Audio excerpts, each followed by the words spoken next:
ഇന്നത്തെ കാര്യം എന്താന്ന് വെച്ചാൽ, ഈ പഴയ നമ്മുടെ ട്രാജഡികൾ അല്ലെങ്കിൽ നമ്മളെ ഭയങ്കരമായിട്ട് ഹിറ്റ് ചെയ്ത് ഭയങ്കര വിഷമിപ്പിച്ച കാര്യങ്ങളോ, അല്ലെങ്കിൽ നമ്മുടെ മെമ്മറിയിൽ നമ്മളെ ഇങ്ങനെ ദ്രോഹിച്ചതായിട്ടുള്ള കുറേ ആൾക്കാരും അങ്ങനെയുള്ള കുറേ വിഷമങ്ങളുണ്ടല്ലോ.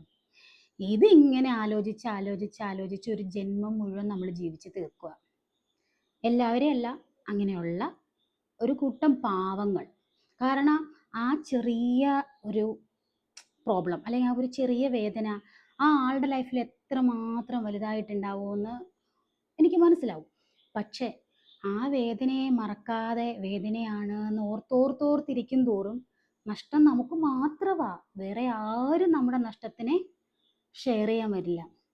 നമ്മുടെ ഓരോ ദിവസവും അവിടെ നഷ്ടപ്പെട്ടു പോവുകയാണ്.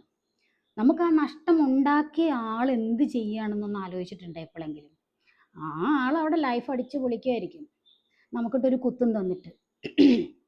അപ്പം എന്താ ചെയ്യണ്ടേ? ആ ചിന്തയൊക്കെ അങ്ങോട്ട് മാറ്റി വെക്കാൻ നമ്മളൊന്ന് ശ്രമിക്കുക. പെട്ടെന്നൊന്നും പറ്റില്ല, എനിക്കറിയാം. പക്ഷേ ആ ചിന്ത വരുമ്പം അതിനെ എങ്ങനെയെങ്കിലും ഡൈവേർട്ട് ചെയ്ത് വേറെ ഏതെങ്കിലുമൊക്കെ വഴിക്കോട്ടൊന്ന് കയറ്റി വിടാൻ ഒന്ന് ശ്രമിക്കുക. അതിന് എന്തും ചെയ്യാം.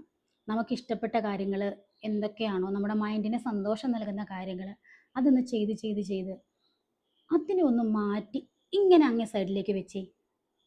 ലൈഫിൽ ഭയങ്കര ഒരു പവർഫുൾ സംഭവം വരും. ഒരു ഭയങ്കര ഒരു എനർജി. ആരെങ്കിലും ഒന്ന് ശ്രമിച്ചു നോക്കാവോ? വിജയിച്ചെങ്കിൽ ഒന്ന് കമൻറ്റ് ചെയ്ത് തരണേ. എൻ്റെ ഒരു ഹാപ്പിനെസ്സിന് വേണ്ടിയിട്ടെങ്കിലും ചെയ്യണം. ഉറപ്പ്?